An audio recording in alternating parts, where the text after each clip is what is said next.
gosh, I'm so excited. We're slightly fangirling at the moment, Yes, which is we very, totally very are. fun. Oh my gosh, so nice. You guys look so cute. I look like a little potato. I was Oh working my out. goodness.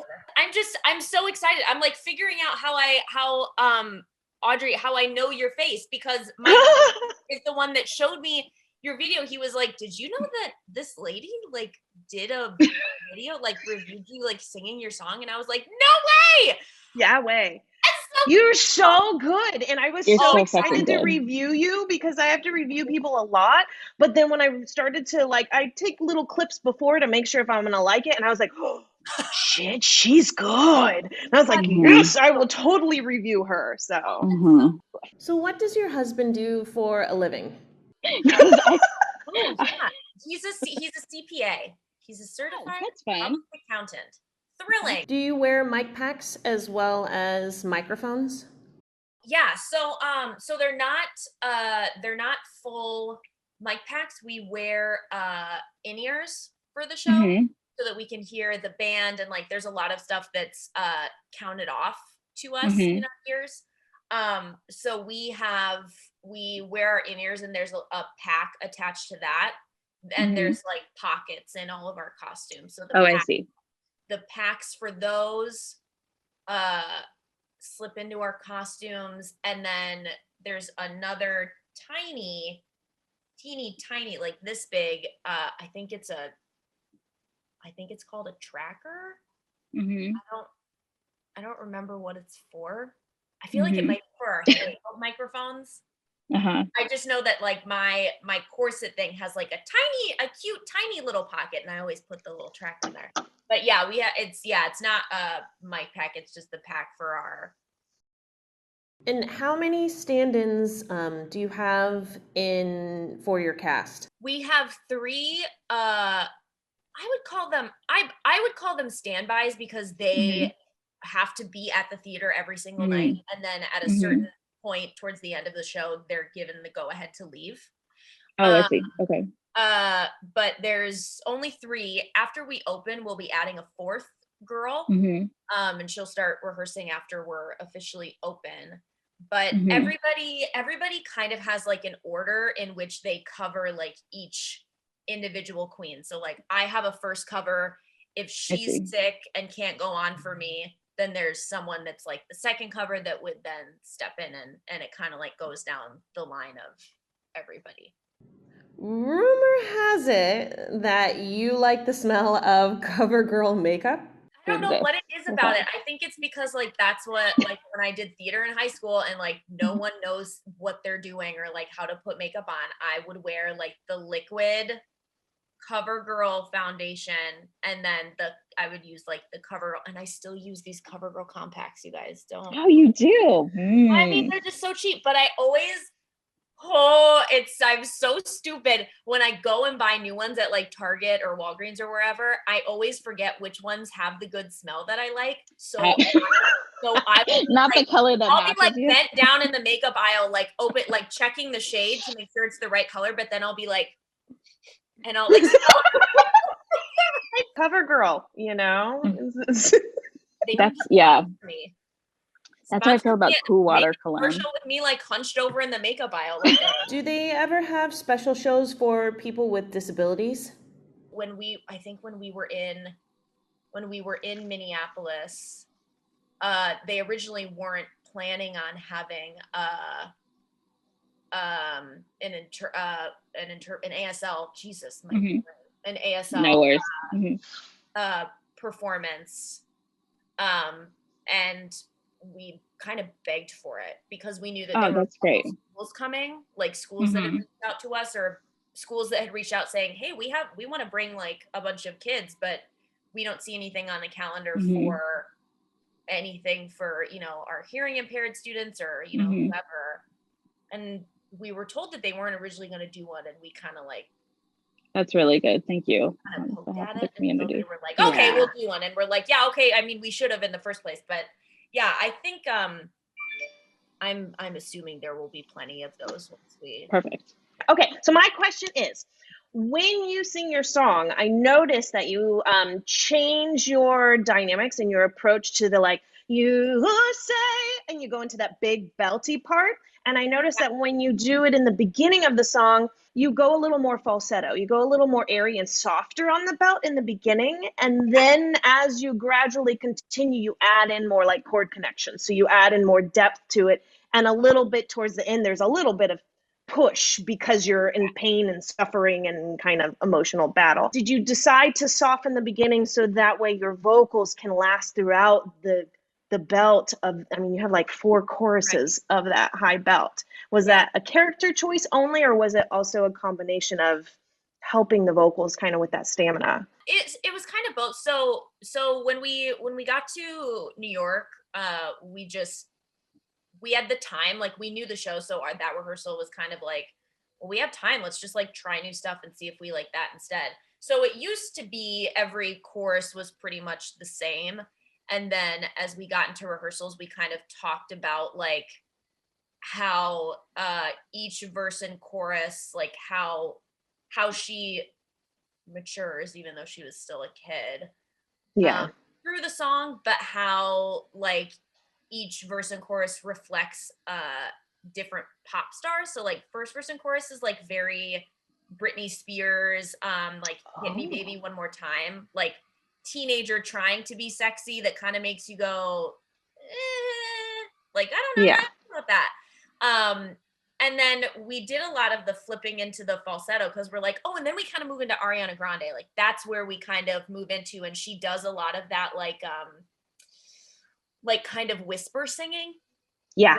Like there's a lot of air coming through and it's all like, if she's in the recording studio, she's like this close to the microphone. Do you know what I mean? Yeah, the excess air. Yeah. So we tried that and it kind of, we just ended up keeping it, and I'm glad we did, because then for me, it's kind of turned into like, oh, I get to kind of flip this here. I don't have to keep it forward. It's a little bit of a break. Yeah, that's definitely a combination of what you said. Yeah, that vocal release, because I'm building a cheat sheet on the song, and so I'm breaking it down and getting into like the nitty gritty of it, and so they can understand. A lot of people that attempt this song don't have the vocal stamina that you have, and so how can they approach it in ways to use the mixed belt as little as possible, but still allow the dimensions of the song? And so I noticed that you kind of did that in the beginning. I was like, is that a conscious choice because of character or technique wise to not mix and ping it so far forward the entire time, you know? Right. Yeah, but you're right. It kind of turned into both once we got to New York, and that's really, it's beautiful. It's a great dynamic change, especially you're ending your emotions that's you fantastic. Yeah. Okay, my other question would be, and I bet you get this one all the time, but it was asked a lot, was how do you balance your emotions as you're singing towards the end? The voice does get a little bit unstable, but it's that perfect balance of the unstable with the pain and torment and emotion of that. And how do you create that perfect balance between the two so you don't go overboard on one or the other? Ooh, yeah. Oh man. We're digging in. Like it's deep. Honestly, mechanics wise, I have no idea. Okay. I don't know. I will say, I think one thing that helped me figure out how to get to that place but still be able to sing through the end of the song was when I did Evita in London. We did at the very end, like going through like her lament and like the end of her life, we made that like really gritty, where I had like a full, like when they replay her, oh, she's dying, we played like the announcement from the beginning of the show at the end, that we had like, I heard and realized like, oh, this is it, my life is ending. That turned into like a full-on like screaming breakdown, like a guttural like, yeah, that like I went into like a big crying moment. The first time I did it, I was like, I don't know if I can do this and then sing the lament. Right. I don't know if I can do that. And through that summer, I just kind of figured out where to like place a scream like that that then I would still be able to sing through the end of it in a lighter, That's beautiful. voice. Then I think coming back to 6,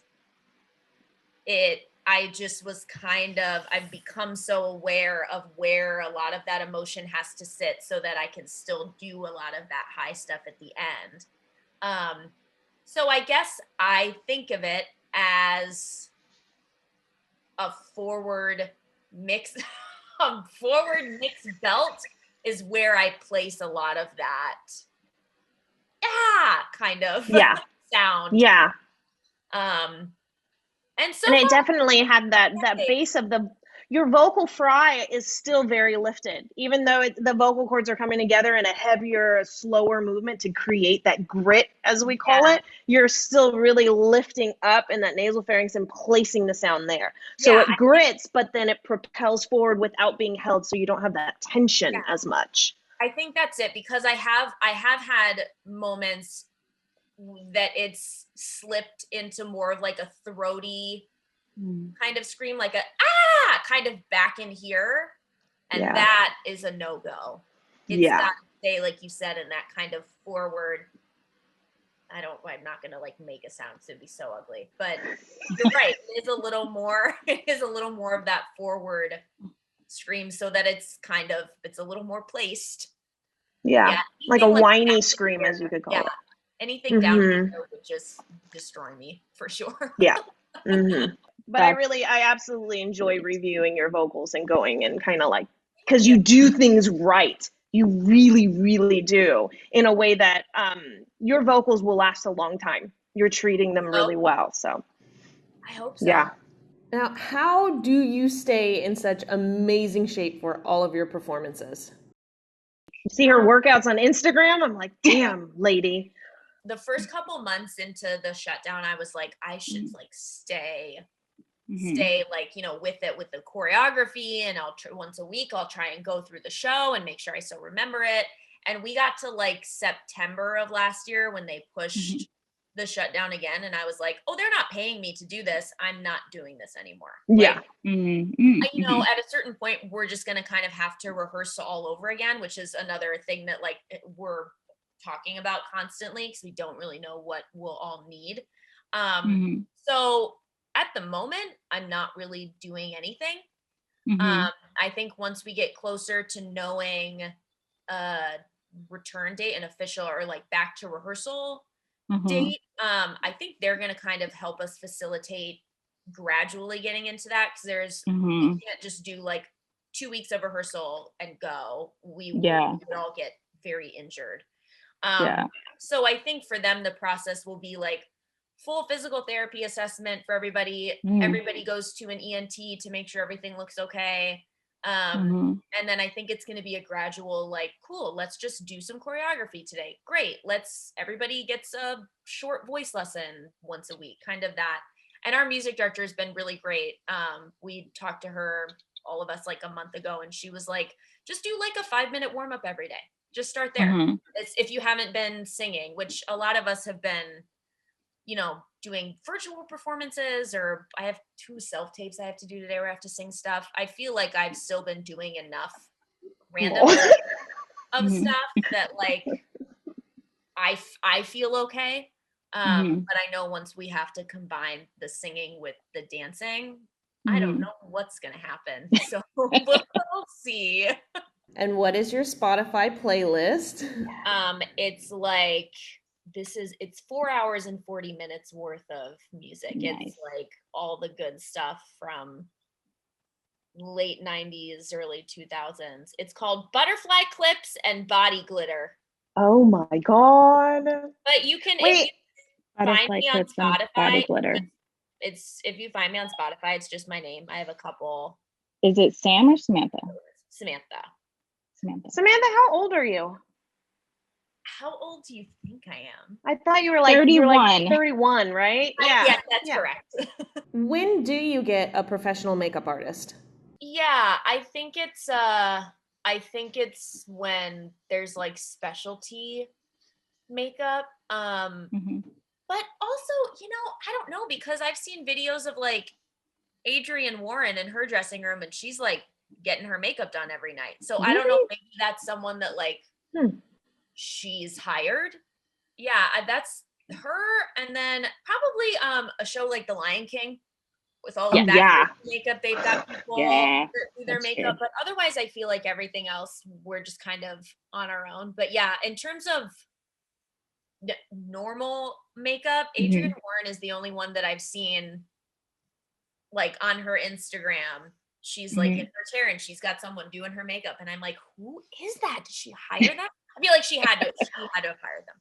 I'm also like not a makeup person. Like I feel like I'm not very good at it. I don't know how to contour. I just kind of do whatever. You have high cheekbones, you're fine.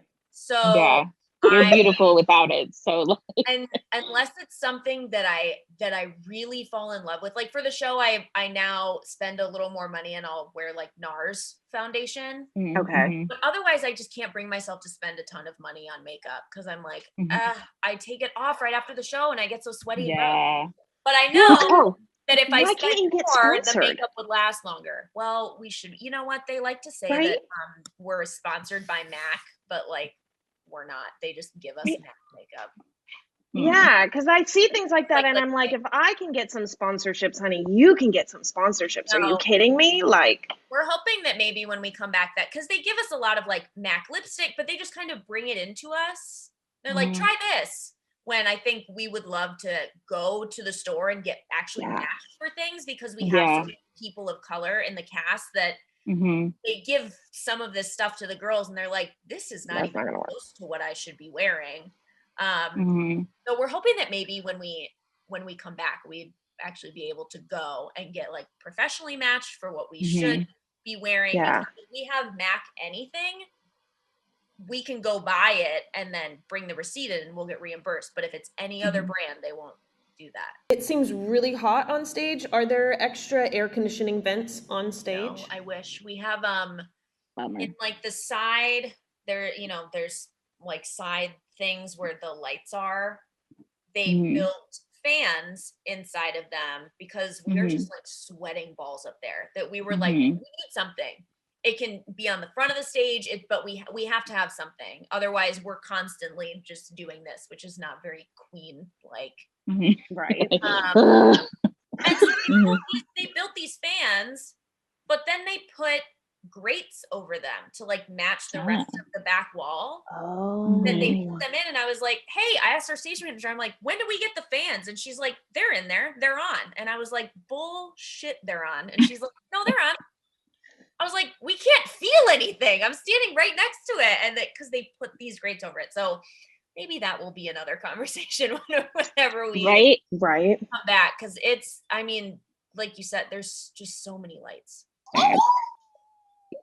Go get She's yours. in my videos too. Yeah, you gotta grab yours. We gotta take a picture with all of our dogs. I can't quite grab him because he's just so He's like, dude, leave me alone. Oh, he's so cute. Yeah. Oh, I saw it.